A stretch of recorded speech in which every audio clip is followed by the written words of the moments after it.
Hello ji, अस्सलाम वालेकुम। Welcome to the quick market updates और इंपॉर्टेंट मार्केट अपडेट्स। इस वक्त सुबह के हमारे पास जो है वो 5 बजने ही वाले हैं, मंथली क्लोजिंग हमारे पास होने ही वाली है।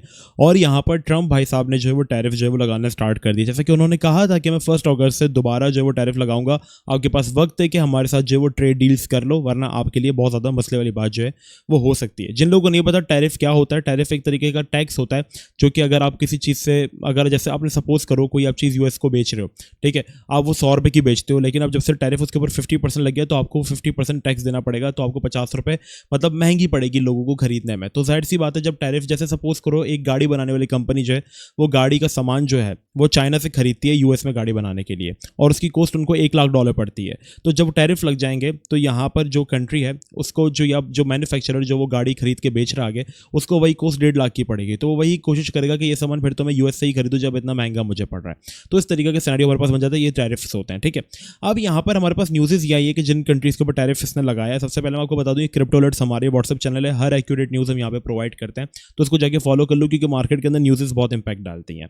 सबसे पहली चीज़ जो कि इसने सबके ऊपर टैरिफ तो लगाया, ठीक है, लेकिन कुछ कंट्रीज़ के ऊपर नहीं लगाया। और कौन से कंट्रीज़ के ऊपर टैरिफ लगाना बहुत ज़्यादा डेंजरस है, ठीक है, मतलब बहुत मार्केट के लिए बुरा हो सकता है। तो एक तो इसने कनाडा के ऊपर 35% टैरिफ जो है वो इम्पोज कर दिया है। कनाडा जो है वो उन कंट्रीज़ में से है जो कि यूएस के साथ ऑलमोस्ट सबसे ज़्यादा जो है वो डील्स करता है या ट्रेड डील्स करता है।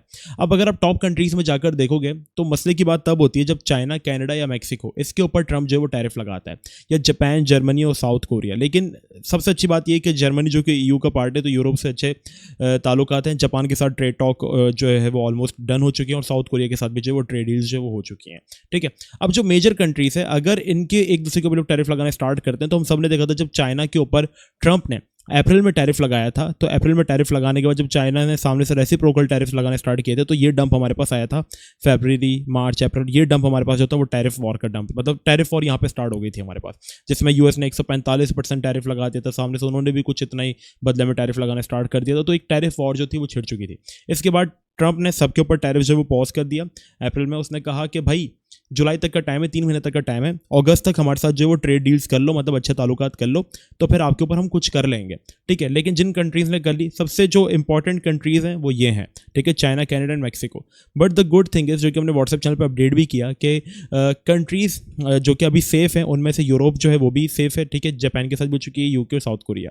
अभी नेगोशिएटिंग में जो है वो चाइना के साथ इन्होंने, इनकी बात जो 27 जुलाई को हुई थी वो यही हुई थी कि हम लोग मजीद 90 दिन के लिए जो टैरिफ्स हैं उनको पॉज कर लेते हैं। बट हमें अभी भी 12 अगस्त तक का जो वेट करना पड़ेगा कि इसके ऊपर क्या फैसला जो है वो आ सकता है, क्योंकि बातचीत तो हुई है और बातचीत में एक्सपेक्टेशंस यही है कि लोग टैरिफ, लॉन्ग टर्म कोई डील नहीं हुई है, 90 दिन के लिए पॉज कर देंगे, बीच में कोई उल्टी सीधी हरकत हुई तो शायद दोबारा से टैरिफ वॉर स्टार्ट कर सकते हैं।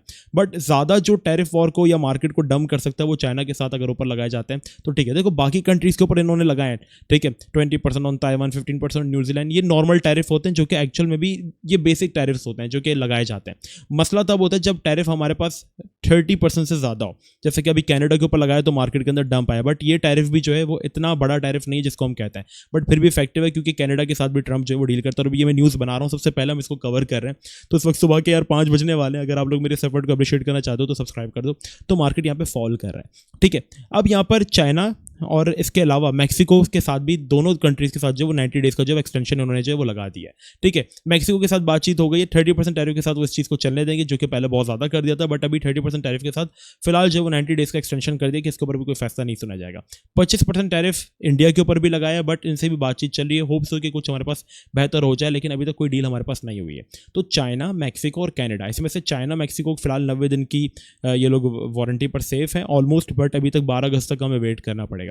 लेकिन कनाडा के ऊपर जो वो टैरिफ इसने जो है वो लगा दिया है। अब क्या हो सकता है, इसके आउटकम्स क्या हो सकते हैं? देखो सिंपल सा सिनेरियो, अगर हम चार्ट्स की तरफ चलते हैं, पहले मंथली चार्ट का भी मैं आपको बता दूंगा क्लोजिंग क्या रिक्वायर्ड है। देखो ये हमारे पास 4 आवर्स का चार्ट है, और हम चार्ट के अंदर स्मूथनेस बिल्कुल सिंपल हम यहाँ पे देखेंगे चार्ट को।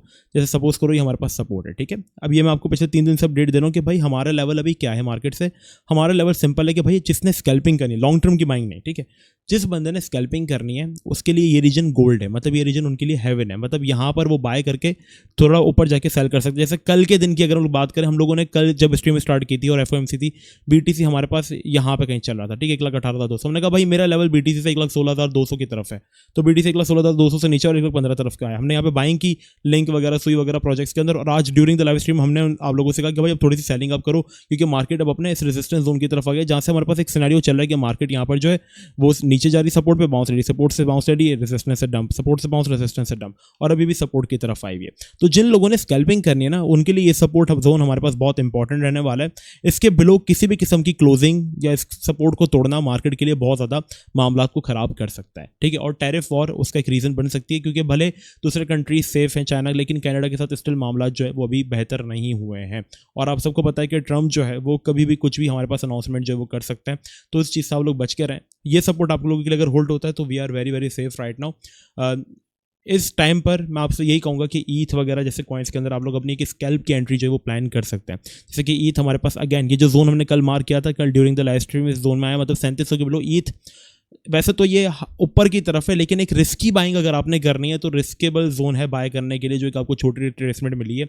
जो लोगों का ये बिलीव है ईद के ऊपर, इनकी सर्च पक्की है कि भाई ये ऑल टाइम हाई ब्रेक कर सकता है, तो उनके लिए समझ लें एक काइंड ऑफ करेक्शन है, मतलब जहाँ तक इसने रैली दी थी वहाँ से इसने तकरीबन 6-7% की करेक्शन ले ली है। बट इसी तरीके से बाकी कॉइन्स में भी कर सकते हो, मतलब सपोर्ट लेवल्स पर जो है उनको आप अभी बाय कर सकते हो, BTC ऊपर जब सेल कर देना। बट जिन्होंने लॉन्ग टर्म के लिए बाइंग करनी है या जिन्होंने थोड़ा लॉन्ग टर्म का इरादा रखते हैं, तो मैं उनको एक चीज़ बताऊं कि मार्केट ने अभी एक बड़ी करेक्शन ले ली, जो कि करेक्शन पॉसिबल है किसी भी टाइम, क्योंकि मार्केट का एक सिंपल सा बिहेवियर है। अगर मैं आपको वनडे का चार्ट भी ओपन करके दिखाऊं तो ये करेक्शन हमारे पास कोई इतनी वाज़ेह नहीं हो रही है, ठीक है। अगर हम एक बात करते हैं यहाँ पर, वैसे एंट्रीज अब बनाना स्टार्ट कर दें स्कैल्पिंग के लिए, या कुछ अगर आप लॉन्ग टर्म के लिए बाय करना चाह रहे हैं तो एंट्रीज प्लान करना स्टार्ट कर दें कि भाई हाँ ये जोन है, इस कॉइन को मैं यहाँ पे बाय करूंगा। अब ये सपोर्ट अगर जाती है, सपोज करो ये सपोर्ट हमारे पास बिल्कुल इसी तरीके से जैसे BTC के अंदर एक बहुत बड़ी सपोर्ट यहाँ पे बन गई थी 92K की, ठीक है। मतलब यहाँ पर बुल्स अपनी पूरा मोमेंटम शो कर रहे हैं, बुल्स एक रीजन को होल्ड करते हैं जहाँ से वो दिखा सके कि हाँ भाई हम भी अभी स्ट्रांग हैं, हम अभी जिंदा हैं, ठीक है। तो वो एक रीजन बताते हैं। तो भाई पहले उनका जो रीजन था इस रैली से पहले वो 92K का था, मतलब यहाँ से बुल्स काफ़ी अच्छा रैली शो करते थे कि भाई मतलब वो दिखाते थे कि मार्केट के अंदर अभी हम एक्टिव हैं। बट क्या हुआ, ये सपोर्ट गया और टैरिफ और स्टार्ट हुआ, मार्केट के अंदर डंप आया। अब ये डंप तो BTC के लिए 92K से BTC 74K पे चला गया, हम कहेंगे चलो भाई डंप था, लेकिन सही है 18-20% का डंप था। लेकिन ये डंप ऑल्ट कॉइन्स के लिए बहुत पेनफुल था, क्योंकि टैरिफ और अपने उरूज पर चल रही थी। दोनों कंट्रीज़ बड़े बड़े एक दूसरे के ऊपर टैरिफ लगा रहे हैं, कनाडा लगा रहा है, फिर चाइना लगा रहा है, फिर यूरोप लगा रहा है, तो मार्केट कंटिन्यूसली क्रैश कर रही थी। बट मार्केट दोबारा पंप कर गई। अभी भी यही सीन है कि मार्केट अपनी सपोर्ट को होल्ड कर रही है और टैरिफ और दोबारा स्टार्ट हो चुकी है। अगर ये बहुत ज़्यादा वर्स्ट होती है, तो अगर ये ब्रेक होता है ये जोन, तो फिर वी कैन एक्सपेक्ट कि BTC हमारे पास 1.10 1.9 की तरफ आ सकता है। ये रीजन फिर हमारे पास इंपॉर्टेंट होगा। यहाँ पर फिर हम लॉन्ग टर्म की बाइंग करेंगे। यहाँ पर हमें अब स्कैल्प करनी है, ठीक है। जैसे यहाँ पर हम कर रहे थे स्कैल्प, ठीक है, छोटे छोटे कॉइन्स के हम स्कैल्प कर रहे थे, बेचते थे। फिर जब गिरा तो हमने एक रीजन अपना मार्क कर लिया था। हमने आपको बताया था कि 50 मूविंग एवरेज जब तक होल्डेड है वी आर सेफ। तो बिलो सपोर्ट हमारे पास फिर यही जोन था। तो हमने कहा था कि लॉन्ग टर्म की बाइंग फिर हम 74K या 75K पे करेंगे। और BTC आया 74K तक, हमने बाइंग की ईथ वगैरह में 1300 वगैरह के ऊपर। तो अभी भी हमारा ये सिनेरियो होगा कि अगर ये सपोर्ट होल्ड होता है स्कैल्पिंग के लिए तो ठीक है, वरना अगर ये जोन हमारे पास लूज होता है, जो कि आई थिंक अभी 24 सेकंड बाद ही डेली क्लोजिंग भी हो जाएगी और मंथली क्लोजिंग भी हो जाएगी, और ये जोन हमारे पास जाता है। जैसे सपोर्ट टूटना पता है कैसे पता चलता है, देखो मार्केट है ना, कैंडल से मत देखना, ठीक है। मार्केट जैसे गई नीचे वापस ऊपर आ गया, आप समझ लो सपोर्ट टूट गया, लेकिन वो फेक आउट हो सकता है। ब्रेक डाउन का या मतलब सपोर्ट टूटने का हमें ऐसे पता चलता है कि जैसे फॉर एग्जांपल मार्केट के लिए ये हमारे पास सपोर्ट थी, ठीक है, ये सपोर्ट हमारे पास थी, मार्केट ने इसके नीचे गई, ठीक है, और रिट्रेसमेंट की, रिट्रेसमेंट हुई और ये रेजिस्टेंस कंफर्म हुई, तो ये हमारे पास पता चल गया कि हाँ रिजेक्शन है। तो इसके बिलो क्लोज होना खाली इनफ नहीं है, क्लोज हो और हमारे पास जो दूसरा कैंडल हो वो हमारे पास यहाँ से रिजेक्शन ले, तो फिर हम कहेंगे कि हाँ भाई कंफर्मेशन हो गया, अब हम 1,10,000 1,11,000 की तरफ जो है वो जा सकते हैं। तो ये मार्केट की ओवरऑल अपडेट है। फिलहाल स्कैल्पिंग के लिए वी आर सेफ, बट अगर आफ्टर दैट वीडियो अगर ये रीजन लोज होता है और क्लोजिंग हो जाता है, 4 आवर्स का टाइम फ्रेम भी अगर हम देख लें, वैसे तो सेफ है अभी तक। हम ये रीजन हमारे पास लिक्विडेशन ग्रैब करने के लिए हम आ सकते हैं यहाँ तक, ठीक है, 1,14,700 तक हम सेफ हैं। बट जैसे ये लूज होता है देन फिर हमारे पास 1,12,000 के बिलो ही हम बाइंग प्लान जो है वो करेंगे। सो आई होप आपको वीडियो अच्छी लगी होगी। अजानें भी शुरू हो गई हैं, इंशाल्लाह नमाज पढ़ते हैं, ठीक है। बाकी ये व्हाट्सएप चैनल जरूर ज्वाइन कर लो, ठीक है, क्रिप्टो अलर्ट्स का। यहाँ पर हर न्यूज़ हर चीज़ हम आपको जो है वो यहाँ पर बता रहे हैं, तो जाओ जाकर ज्वाइन कर लो। और bell icon by default mute होगा, इसको अनम्यूट कर देना ताकि आपको सारे नोटिफिकेशन जो वो मिलते रहें। मैं डिस्क्रिप्शन में इसका लिंक दे देता हूँ, ठीक है। अल्लाह हाफिज़।